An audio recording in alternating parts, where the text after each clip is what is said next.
It's Dick here with today's Life App, and we're talking a lot about relationships in the last few Life Apps. And you know, it's probably because most of what is determined in our life is determined by the way we handle relationships. And particularly when it comes to business, ministry, our walk with the Lord. In fact, everything in the gospel is really related to relationships. You know, in Luke chapter 16 and verse 11 and 12, there's this powerful statement Jesus made in a parable. And he says, if you have not been faithful in that which is least, who will make you faithful over much? Or who will make you a steward over much? And so, you know, it's saying there that the little things of life, which include all of our relationships, and they're not that little really, but these are the things that determine whether we will be entrusted with great things in the future. You know, our value of other people and the way we relate to them is a reflection of how we will be in eternity.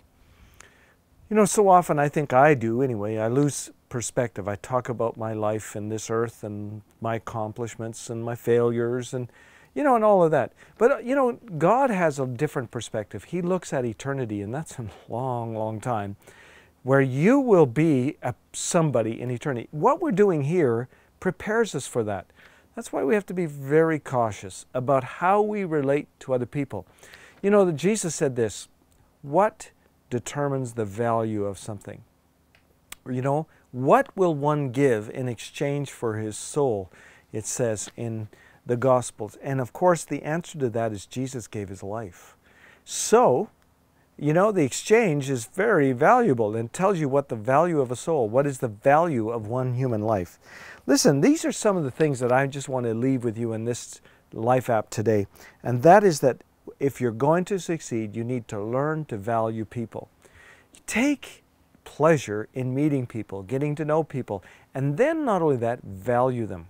You know, I have a hard time. I always had a hard time as a leader of a large ministry. I had staff. You know, I always was thinking of ways to be good to the staff. One of the most difficult things was letting staff go.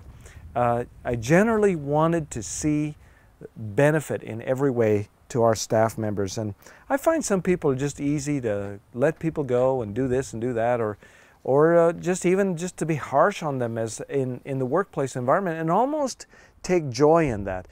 I just don't understand that. Valuing people. And then secondly, we need to be committed to people. You know, I found this was maybe part of my downfall in some ways when I ran a large ministry, was that I was a man of my word. When I made a commitment to someone, I'll come and help you, I'll come and do a broadcast or a program or preach at your conference.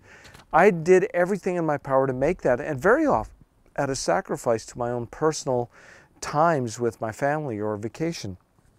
That wasn't always the best, but it does follow through that I was committed to other people.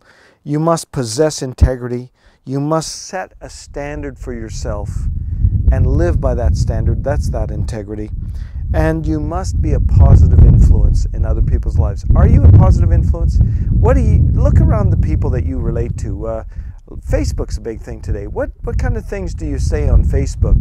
Of course, Facebook is a bit of a, you know, it's not for the deep, intensive discussions necessarily, but Facebook is a social network where you can talk about the things that excite you and make you happy and the things that don't. But what do you talk about in those types of venues? What comes out of you? What kind of influence are you? And there again, let's be a positive influence. If we can and are a positive influence, we will be more effective in every area of your life, particularly with the blessing of God on our lives.